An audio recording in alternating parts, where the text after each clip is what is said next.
الشيطان الرجيم. بسم الله الرحمن الرحيم.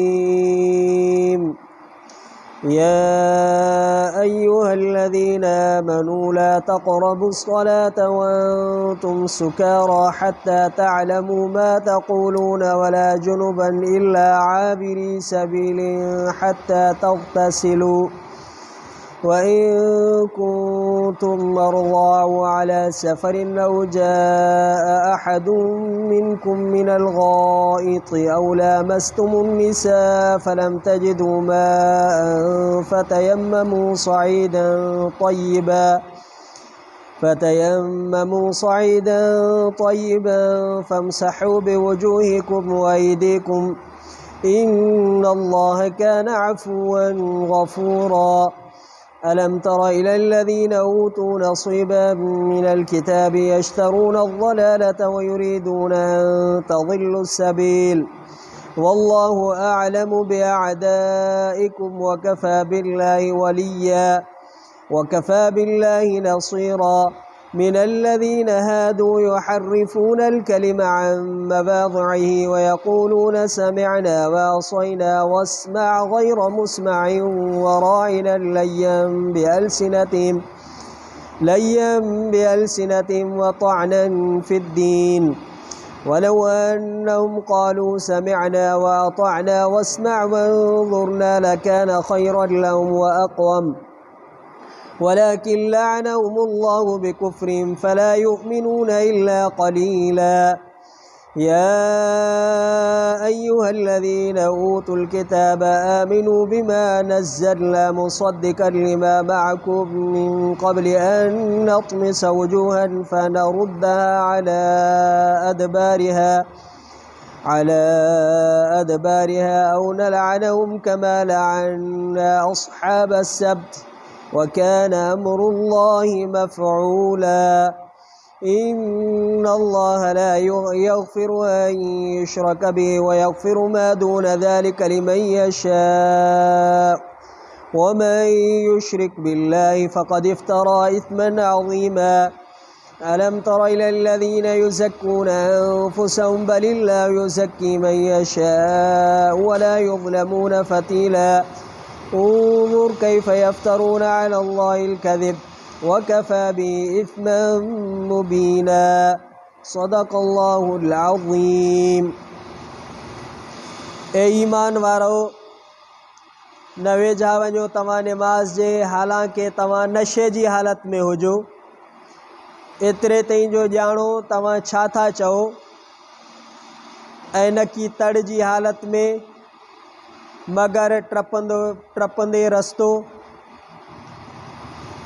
एतिरे ताईं जो गुस्ल कयो तव्हां ऐं जेकॾहिं आयो तव्हां मरीज़ या सफ़र ते या अचे तव्हां मां को हिकिड़ो काकूस खां या हथ लातो आहे तव्हां औरतुनि खे पोइ न लधो तव्हां पाणी पोइ तयमुम कयो तव्हां पाक मिटीअ सां पोइ मसो कयो तव्हां पंहिंजे मुंहंनि जो ऐं पंहिंजे ॿिन्ही हथनि जो। बेशक अल्लाह ताला माफ़ कंदड़ बख़्शींदड़ आहे। छा न ॾिठो तूं उन्हनि माण्हुनि जे तरफ़ जेके ॾिना विया हिसे खे किताब खां ख़रीद कनि था गुमराही खे ऐं इरादो कनि था रस्ते खां भुलिजण जो या भुलाइण जो। ऐं अल्लाह ताला ॼाणंदड़ आहे वधीक आलिम आहे तव्हांजे दुश्मननि खे ॼाणंदड़ आहे ऐं काफ़ी आहे अल्लाह ताला मददगार ऐं वारिस हुजण जे एतबार सां। ऐं काफ़ी आहे अल्लाह ताला मददगार।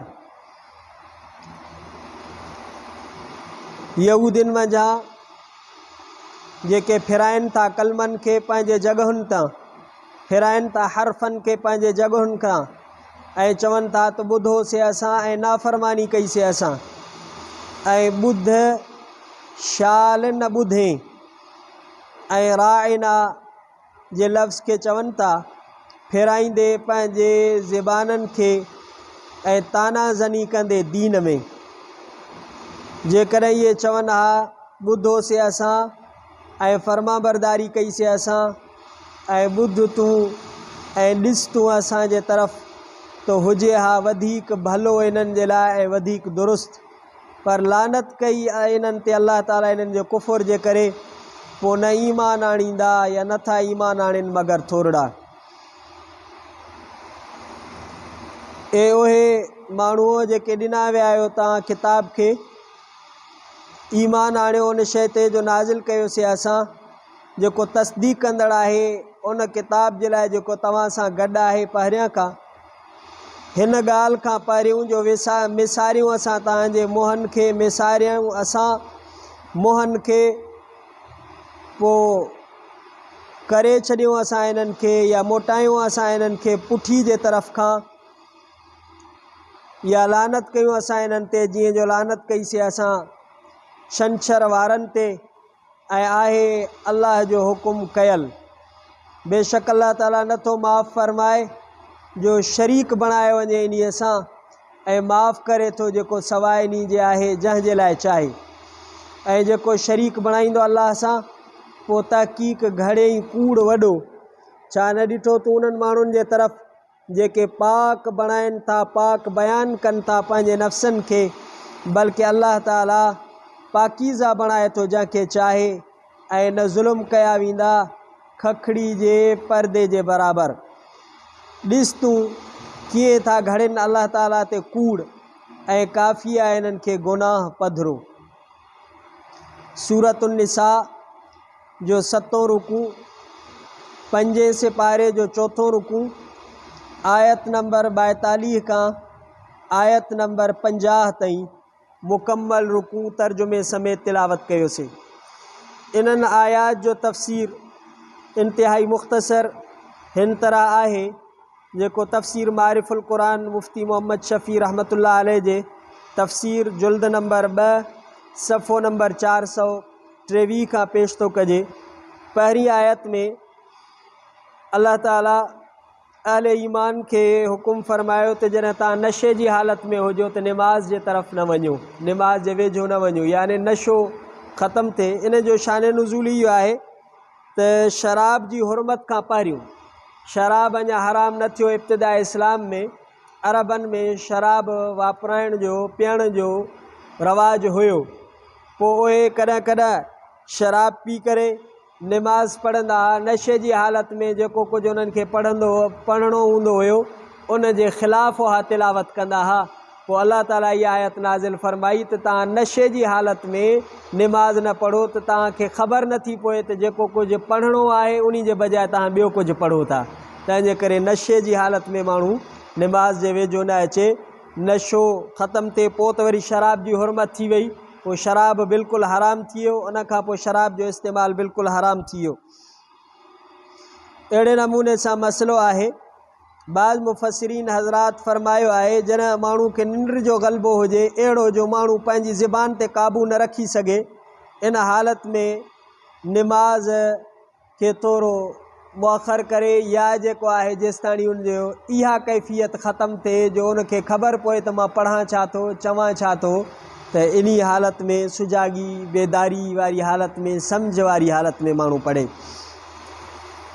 उन खां बाद वारी आयतुनि में अल्लाह ताला तयम्मुम जा अहकाम बयानु फरमाया आहिनि त जेकॾहिं गुस्ल पइजी थो वञे ऐं पाणी न आहे, या जेको आहे माण्हू बेवुज़ू आहे ऐं पाणी न आहे, या पाणी आहे पर अहिड़ो मरीज़ आहे जेकॾहिं पाणी इस्तेमालु कंदो त उनजो मर्ज़ वधंदो, उनखे तकलीफ़ थींदी, त हाणे अहिड़े माण्हू जे लाइ शरीयत मुतहरा क़ुरान मजीद अल्लाह ताला अहकाम बयानु फरमायो त इहे माण्हू तयम्मुम कनि। तयम्मुम पाक मिटी सां थींदो आहे। पोइ उते 2 धक हणिबा ॿिन्ही हथनि खे, पोइ उन सां वरी मोह जो मसो कबो, माना मोह खे उहे 2 हथ घुमाइबा ऐं ॿिन्ही जेको आहे हिननि ॿाहुनि खे उहो मसो कबो। बाक़ी जेको आहे मिटी में लेटणो कोन्हे, मिटी खणी करे मुंहं ते या ॿियाहनि ते या पेरनि ते या मथे में इहा विझणी न आहे। तयम्मुम जो इहो तरीक़ो आहे, 2 धक हणी मुंहं खे मसो कबो, हीअं माना ॿिन्ही हथनि सां, पोइ इहो थोरो छंडे वरी मुंहं खे ई मसो करे छॾिबो, वरी हीअं धक हणी ॿिन्ही हथनि खे माना हे ॿाहूं जेके आहिनि इन्हनि खे मसो करे छॾिबो। इहो आहे तयमुम जो तरीक़ो। बाक़ी इंशा अल्लाह ताला इन तयमुम जा जेके तफ़सील सां मसाइल आहिनि उहे फ़िक़े जे किताबनि में इंशा अल्लाह ताला मसाइल में बयानु कंदासीं। उन खां बाद में अल्लाह ताला फ़रमायो त अहले किताब जिन खे किताब मिलियो त इहे हिदायत जे रस्ते खे छॾे करे गुमराही जे रस्ते खे अपनाइनि था, पाण बि गुमराह थियनि था, ॿियनि जे लाइ बि गुमराही जो रस्तो इख़्तियार कनि था। अहले किताब जेके गुज़री चुका उन्हनि मां थोरा माण्हू आहिनि जेके ईमान आणनि था। अल्लाह ताला इन्हनि खे मुतनब्बिह फ़रमायो त जेको कुझु अल्लाह से नाज़िल कयो आहे नबी सल्लल्लाहु अलैहि वसल्लम ते कलाम मुक़द्दस क़ुरान मजीद में, उहो तव्हांजे अॻियनि किताबनि तौरात ज़बूर इंजील जी तस्दीक़ करण वारो किताबु आहे। तंहिंजे करे तव्हां ते लाज़िम आहे त तव्हां क़ुरान मजीद ते ईमान आणियो। उन खां इन आयत जे ॿिए हिसे में अल्लाह ताला फ़रमाए जीअं तव्हांजा यहूदी जिन खे अल्लाह ताला पोइ ते सूरह बक़रा में पढ़ियोसीं त उहो मनो फ़रमायो त छंछर जे ॾींहुं शिकार न कयो। पोइ हिकिड़नि माण्हुनि अल्लाह ताला जे अहकाम जी ख़िलाफ़ वर्ज़ी कई। पोइ अल्लाह ताला इन्हनि खे किन खे सूअर करे छॾियो, किन खे भोला बणाए छॾियो। अल्लाह ताला फ़रमायो इन्ही खां पहिरियों जो असां तव्हांजी शक्ल ऐं सूरत मेसारे छॾियूं, मसख़ करे छॾियूं। माना हे जेको मोह आहे इहो ख़तमु थी वञे, इन खे मसख़ करे तव्हांजे पोइ पासे ॾों करे छॾियूं, या बिल्कुलु इन खे जीअं जिस्म जो ॿियो हिस्सा आहे हे मोह वारी अखियूं, कन, नक या जेके इहे आहिनि आज़ा, इन्हनि खे ख़तमु करे बिल्कुलु सिधो करे छॾियूं। इन खां पहिरियों जेको आहे तव्हां अल्लाह जे किताबनि ते ईमान आणियो, क़ुरान मुक़द्दस ते, या असां तव्हां ते लानत मोकिलियूं जीअं छंछर वारनि ते लानत मोकिलीसीं। लानत माना अल्लाह जे रहमत खां परे। अल्लाह से फ़रमाया मां जॾहिं पंहिंजो को फ़ैसिलो कंदो आहियां त करे ॾेखारींदो आहियां, कोई मूंखे रुकावट न हूंदी आहे। ईअं न त सिर्फ़ु माण्हू धमकी सम्झे ऐं सिर्फ़ु जेको आहे ज़बानी ऐं कलामी हिकिड़ी ॻाल्हि हुजे त अल्लाह से कंदो न। अल्लाह से फ़रमाए जेको मां इरादो कंदो आहियां उहो कमु पंहिंजो करे ॾेखारींदो आहियां ऐं मूंखे उन ते कुदरत हूंदी आहे। आख़िरी आयत में अल्लाह ताला फ़रमायो त शिरक जी माफ़ी न आहे, शिरक खां सवाइ जेके गुनाह आहिनि उन्हनि जी माफ़ी आहे, ऐं जेके अल्लाह सां शरीक था बणाइनि इहे वॾा कूड़ आहिनि ऐं कूड़ था घड़नि, इन्हनि जी माफ़ी कोन्हे का। हाणे शिरक जी तारीफ़ छा आहे, शिरक छा खे चइबो आहे, इन जो मुख़्तसर इख़्तिसार सां जाइज़ो वठी पोइ इजाज़त था वठूं। अल्लाह ताला फ़रमाए त अल्लाह साईं शिरक जी माफ़ी न ॾींदो आहे। अल्लाह जी ज़ात में, अल्लाह जे सिफ़ात में जेके अक़ीदा आहिनि उन्हनि जो कोई बि अक़ीदो कंहिं मख़लूक जे लाइ रखणु इहो शिरक आहे। उन जो तफ़सील हीअं आहे, इल्म में शरीक करणु, यानी कंहिं बुज़ुर्ग खे, कंहिं अल्लाह वारे खे इहो एतिक़ाद रखणु त असांजे सभु हाल खे हर वक़्तु इहो ॼाणे थो।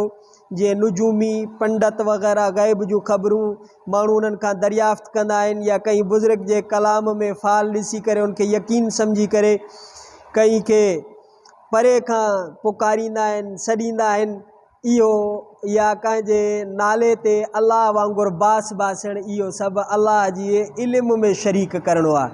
अहिड़ो माण्हू जेकर अल्लाह जे इन सिफ़त में अल्लाह जो को शरीक करे थो, इन जी माफ़ी न आहे। ॿिए नंबर ते आहे इशराक फ़ित तसरुफ़ में शरीक बणाइणु, यानी कंहिं खे नफ़े या नुक़सान जो मुख़्तार सम्झणु त हिन जे हथ में नफ़ो आहे, हिन जे हथ में नुक़सानु आहे, कंहिंखां मुरादूं घुरणु, रोज़ी ऐं औलाद घुरणु, इहो सिर्फ़ु अल्लाह जे हथ में आहे। अल्लाह खां सवाइ कोई केतिरो बि कुझु करे, अल्लाह नथो चाहे त कोई कुझु बि नथो करे सघे।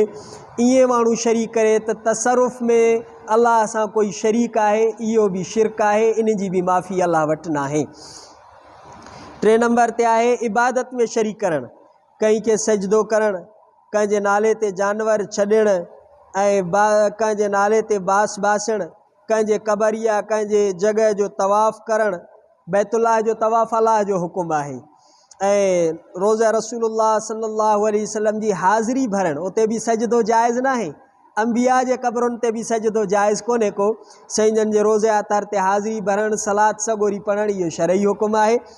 कंहिं जे क़बर ते या कंहिं जॻह जो तवाफ़ करणु अल्लाह जे हुकमनि जे मुक़ाबले में कंहिं ॿिए जे कौल या रस्म रीत खे तरजीह ॾियणु, कंहिंजे रूबरू रुकू वांगुरु झुकणु, कंहिंजे नाले ते जानवर ज़बह करणु, त या दुनिया जे कारोबारनि खे सितारनि जे तासीर सम्झणु। जीअं माण्हू चवंदा आहिनि अख़बार में बि ईंदा अथव इहे जेके हूंदा आहिनि मरीख़ सयारा सितारा, हिन ते तव्हां हथु रखो त तव्हांजी हीअ क़िस्मत आहे, हिन सितारे सां तव्हांजी हीअ क़िस्मत आहे। इहे ऐं कंहिं महीने खे मनहूस सम्झणु। के माण्हू चवंदा आहिनि असां फलाणे महीने में शादी न कंदा आहियूं, इहो मनहूस महीनो आहे, ईअं न थींदो आहे। इहे सभु जेका आहिनि ग़लति ॻाल्हियूं आहिनि ऐं शरीयत जे ख़िलाफ़ु आहिनि। आख़िरी आयत जे इन आख़िरी हिसे में अलाह ताला फरमायो पंहिंजी यहूदिन पंहिंजो पाण खे मुक़दस ॿुधाईंदा हुआ, जिते अलाह ताला इन आयत में उन्हनि जी मज़म्मत फरमाई त पंहिंजी पाकी बयानु न कयो। ऐं इन मां अलाह सही मन फरमाई आहे पंहिंजी मदह सराई। हिकु माण्हू पंहिंजे तारीफ़ में इहो पैदा थींदो आहे त उन में आकड़ ऐं तकबुर पैदा थींदी आहे। माण्हू पंहिंजो पंहिंजो पाण खे न सम्झे। इंसान गुनाहनि जो मजमू आहे, इंसान ख़ताउनि ऐं ग़लतियुनि जो मजमू आहे। पंहिंजो पाण खे सफ़ा पाकनि पाक सम्झणु, इहो अलाह ताला फरमाई न सम्झो।